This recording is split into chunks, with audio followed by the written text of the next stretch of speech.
Cerita diawali dengan memperlihatkan seorang komandan Angkatan Udara Amerika bernama James Wright sedang mendatangi sebuah dojo untuk mencari seseorang sesuai foto wajah yang terpampang di sana. Entah apa hubungan James dengan sosok pria Jepang tersebut, tapi sang anak yang bernama Shunsuke tiba-tiba bereaksi saat mendengar tentang James yang mengenal ayahnya selama perang dulu, sehingga ia baru akan buka mulut setelah James menghadapi murid-muridnya.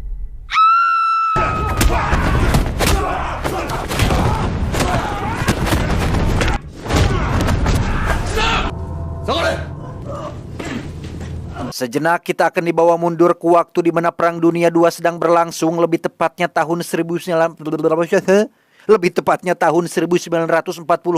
alias 8 tahun yang lalu dari sekarang. Kala itu James terlibat kejar-kejaran hebat dengan jet tempur milik tentara Jepang yang berhasil menembak jatuh pesawatnya. Hal tersebut membuatnya harus terdampar di Pulau Bataan di Filipina.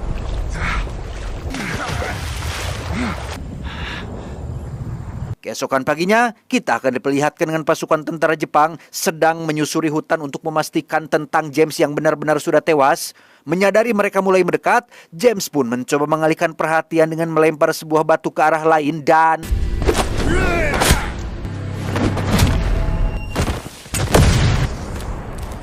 Akibat ledakan keras yang ditimbulkan, pasukan Jepang berhasil mengejar dan mengepung James dari segala arah. Melihat puluhan senapan tipe Arisaka mengarah kepadanya, James pun memilih pasrah saat sang kapten mengancam akan menembaknya, termasuk menyuruh tentara membawanya ke barak untuk dijadikan tahanan. Dan inilah barak khusus tempat para tawanan perang dikurung. Sudah ada puluhan tawanan yang entah sejak kapan mereka berada di tempat ini. Selain lokasinya yang berada jauh di tengah hutan, barak ini juga selalu diawasi 24 jam tanpa istirahat. Tiba di depan markas utama, James pun diseret untuk menemui sang jenderal yang bernama Ito. Ini bebenguknya, sekaligus meminta izin beliau untuk mengambil tindakan selanjutnya. Dikira akan dijadikan tawanan seperti tentara Amerika lain, James justru dibawa ke hutan belakang barak untuk dihabisi. Sesuai tradisi Jepang, yaitu memenggal bebatok menggunakan pedang katana, sang kapten yang merupakan orang terdekat jenderal pun menyuruh James berlutut dan mulai mengayunkan pedangnya, tetapi...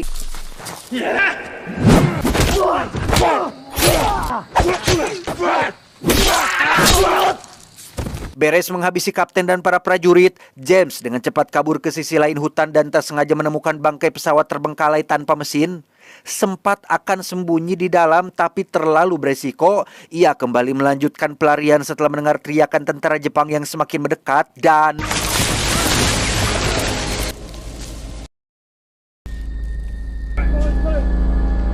Ya, James tak sengaja tertangkap ranjau babi dan harus kembali diseret ke dalam barak untuk diamankan.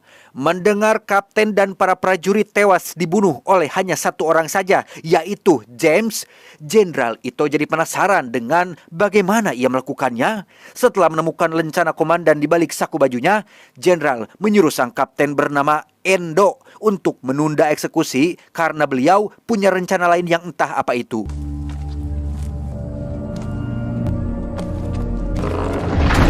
James pun disambut baik oleh para tawanan lain yang kebanyakan dari mereka adalah sama-sama berasal dari Amerika, seperti Gabriel yang merupakan seorang sersan angkatan darat, Berdi si paling mahir bahasa Jepang, dan terakhir ada si botak Gary yang merupakan seorang mata-mata handal sekaligus pandai berbaur mencari informasi dari orang dalam. How'd you get here, James?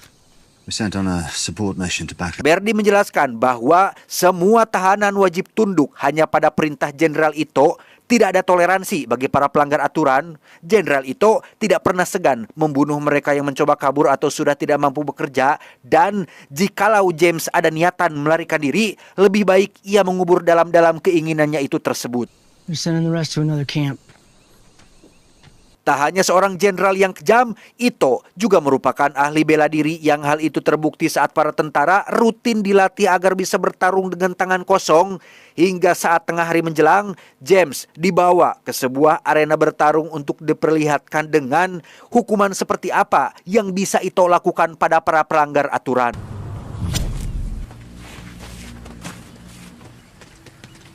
3 tahanan diseret ke tengah arena setelah ketahuan mencuri sepiring nasi tadi malam, disusul dengan kemunculan petarung berbadan kekar andalan Ito yang tidak ada satu orang pun yang pernah mengalahkannya. Ketiga tahanan ini benar-benar dibuat gemetar saat melihat si petarung mulai memangsang kuda-kuda dan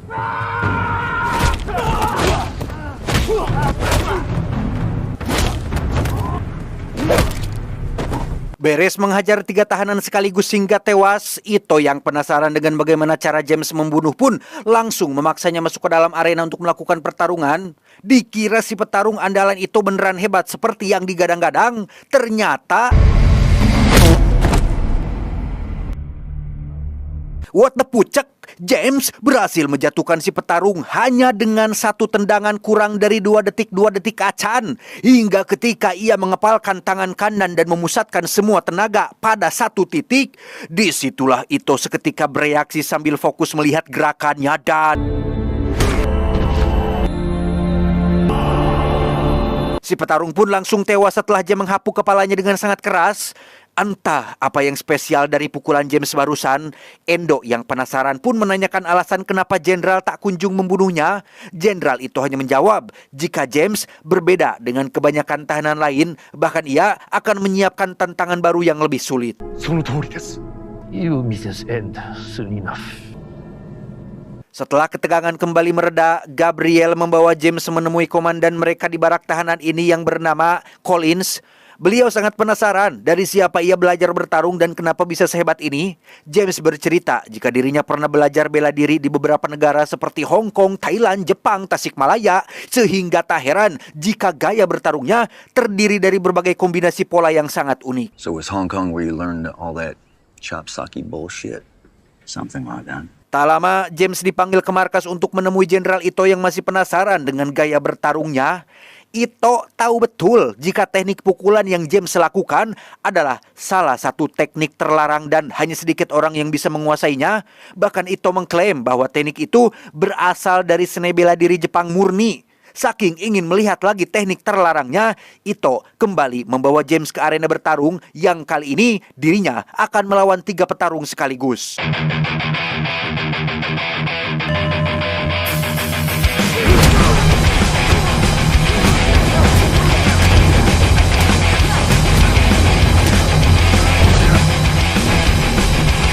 Entah apa tujuan Ito terus membuatnya melakukan pertarungan, tapi setelah mengalahkan 3 prajurit barusan, James pun mengajak tahanan lain untuk melakukan pelarian. Beberapa hari berada di sini, ia mulai paham dengan pola pengawasan dan di mana saja letak radio komunikasi berada, sementara Gabriel disuruh mengalihkan perhatian dengan membuat keributan saat jam kerja sedang berlangsung. James akan naik ke menara dan mencuri radionya.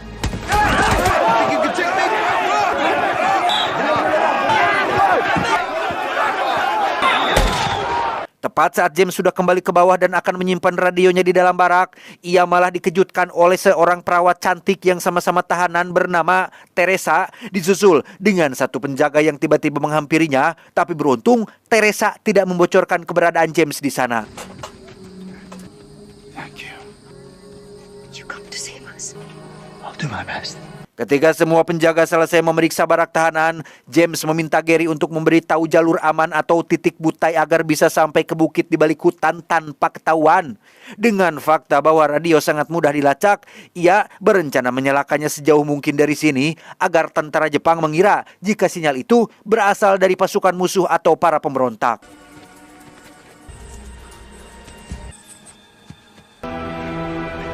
Setibanya di atas bukit yang berhadapan langsung dengan teluk, James melihat satu kapal Jepang sedang melakukan patroli. Ia pun mulai menyalakan radio dan mengacak frekuensi siapa tahu ada komunikasi yang sedang berlangsung. Beberapa saat menunggu, terdengar satu kata yaitu Atsah yang diucapkan secara berulang-ulang. Entah apa artinya, tapi dari logat yang dipakai, James sudah bisa menebak jika itu adalah logat asli orang Amerika.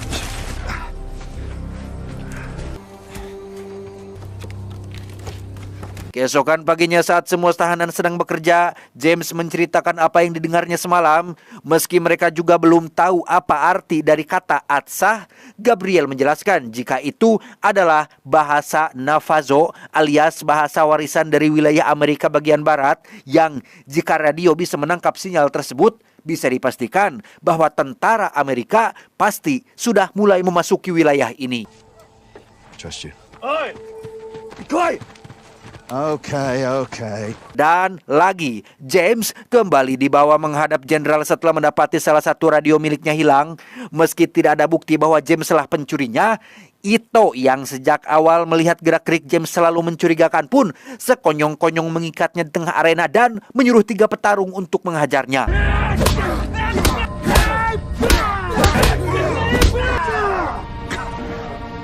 Melihat James sudah tak berdaya, Jenderal Ito pun menyuruh anak buahnya untuk melepaskan ikatannya. Bukan untuk dilepaskan, melainkan untuk dipukuli lagi dengan cara yang lebih brutal. Sehingga, ya anjing, disinilah James akhirnya bangkit dan langsung menghajar balik sampai akhirnya...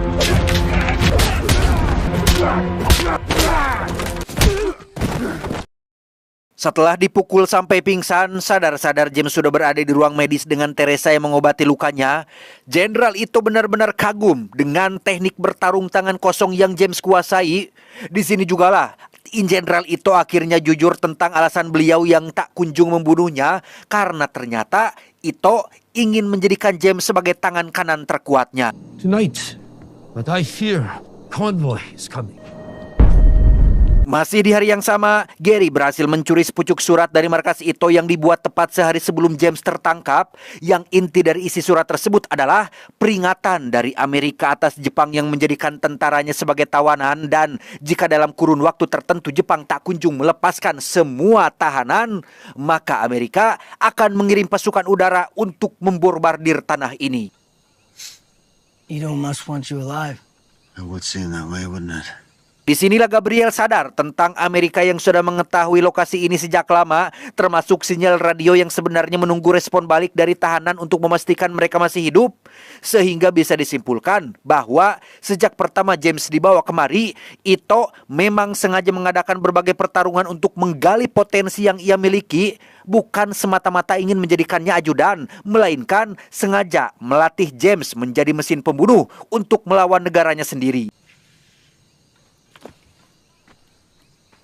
Tak buang waktu, James dan Gabriel langsung pergi ke bukit untuk memberikan respon. Namun karena itu semakin memperketat penjagaan, mereka memilih naik besok malam saja. Yang ketika akan kembali ke dalam barak, sudah ada Kapten Collins mencoba mengalihkan perhatian dengan menghajar beberapa penjaga tepat saat James dan Gabriel masuk ke barak lewat jalur belakang.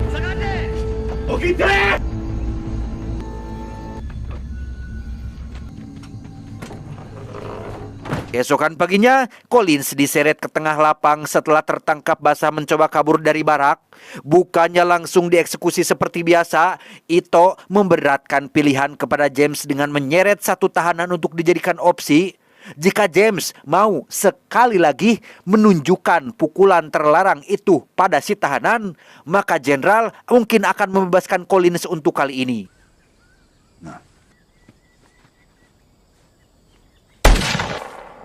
Dan sungguh, betapa liciknya Jenderal Ito saat si tahanan tak bersalah tetap saja dihabisi, disusul dengan kemunculan 3 petarung lain yang ditugaskan untuk menghajar Collins, di mana semua kegilaan ini semata-mata Jenderal lakukan demi memancing kemarahan James seorang.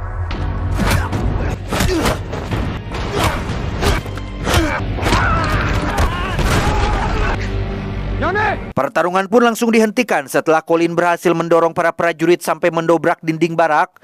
Muak dengan tindakan seenak jidat yang Ito lakukan, James pun menantang Jenderal untuk duel 1 lawan 1 dengannya. Namun karena Jenderal adalah seorang pengecut sejati, ia malah menyuruh penjaga melemparnya keluar. You're a damn coward! Singkat cerita, malam pun poek. Berbeda dengan malam sebelumnya, kini James dan Gabriel berhasil sampai ke bukit dan mulai melakukan kontak dengan terus mengucapkan kata Atsa. Hingga tak lama, terdengar respon yang berbunyi wings atau sayap. Karena kata Atsa sendiri bermakna burung elang atau kode jet tempur yang biasa digunakan Angkatan Udara bagian Barat. Sehingga mereka langsung memberikan titik koordinat penjemputannya. Bright light. Jungle Eagle. Walang makina. Gotta get the men, let's go. Sekembalinya ke dalam barak, mereka dikejutkan dengan ruang tahanan yang sudah kosong melompong disusul dengan kemunculan para penjaga yang langsung menghapuk James sampai pingsan. Saat siuman, mereka sudah terikat di dalam gubuk sempit dengan suara dentuman bom dari luar. Yang tak lama, muncullah Teresa yang datang untuk menyelamatkan mereka berdua. A new battle has begun. Yes. Faktanya, panggilan radio semalam langsung menjadi prioritas utama pasukan udara Amerika dalam memulai penyerangan. Dengan fakta bahwa saat ini mereka sedang berperang, James pun kembali ke barak untuk menghubungi pasukan udara. Namun karena radionya rusak, mereka harus pergi ke menara dan mencuri radio lain dengan menjadikan Teresa dan satu temannya sebagai umpan. Tulong! Tulungan niyo kami! Tulungan niyo kami! Dengan cepat, James naik ke atas untuk memberikan lokasi titik penjemputannya. Melihat para tahanan satu persatu mulai dihabisi, James yang sudah muak bersembunyi pun mengambil salah satu senjata untuk menyelamatkan mereka dan...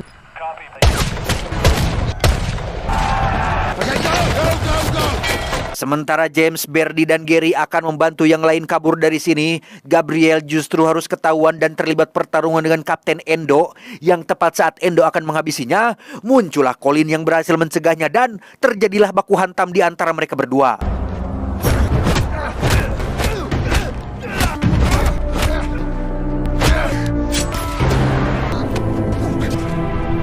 Naas, Colin harus tewas di berondong peluru panas saat dirinya tinggal sedikit lagi menghabisi Endo. Sementara untuk James, ia terlihat masih berkeliaran mencari keberadaan Jenderal Ito yang ternyata sudah menunggunya sedari tadi. Menggunakan katana yang Jenderal berikan, mereka akan bertarung sampai darah penghabisan tanpa ada seorang pun yang dapat mencegahnya sehingga...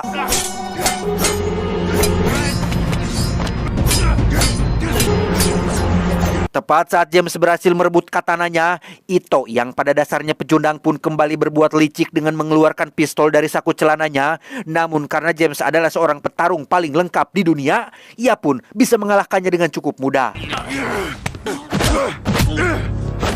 Karena kehabisan waktu, Gabriel langsung menarik James pergi dan meninggalkan Ito dalam keadaan terkapar tak berdaya. Di mana hal tak terduga terjadi saat Endo yang berniat menembak mereka dari belakang tiba-tiba dicegah oleh Jenderal Ito yang memang sejak awal sudah terobsesi dengan jurus terlarang yang James miliki. Come on, let's go. Mayday, Mayday, this is Sergeant Gabriel Villanueva. Memanfaatkan bangkai pesawat tanpa mesin yang sempat James temukan di belakang hutan, Gabriel pun kembali menghubungi pasukan Amerika bahwa mereka akan menyalakan suar sebagai tanda titik penjemputan, disusul dengan James yang menyiapkan beberapa tiang untuk memasang tali pengait yang nantinya akan digunakan untuk menarik pesawatnya. Hold tight! Pada akhirnya, mereka berhasil mengudara setelah tim penjemput datang tepat waktu. Meski tidak bisa menyelamatkan semua tahanan, setidaknya ia masih hidup dan punya kesempatan untuk melakukannya lagi. Bahkan setelah penerbangan ini, James akan kembali dengan membawa pasukan yang lebih banyak. We'll be back. Kembali ke masa sekarang, lebih tepatnya di dojo milik Ito. Mendengar cerita barusan, Shunsuke akhirnya buka mulut tentang Ito ayahnya yang meninggal tahun lalu akibat serangan jantung. Maksud kedatangan James kemari adalah untuk berterima kasih karena dulu Ito membiarkannya tetap hidup. My condolences. Wait! Sama seperti Ito yang terobsesi dengan pukulan terlarang milik James, Shunsuke menyuruh semua murid untuk keluar dan memohon agar James mau menunjukkannya. Tidak didasari oleh balas dendam atau menyimpan kebencian satu sama lain, James murni menerima tantangan ini sebagai bentuk terima kasih pada keluarga Ito dan...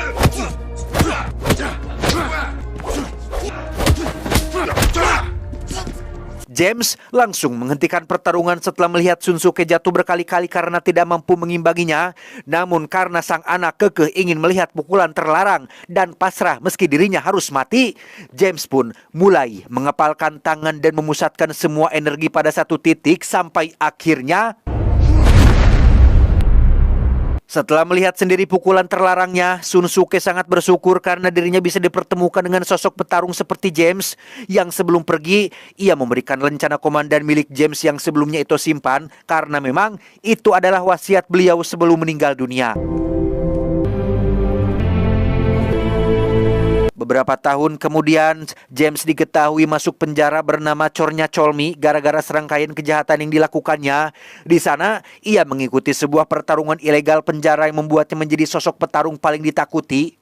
Sosok petarung paling lengkap di dunia dan mengubah namanya menjadi Yuri Boyka.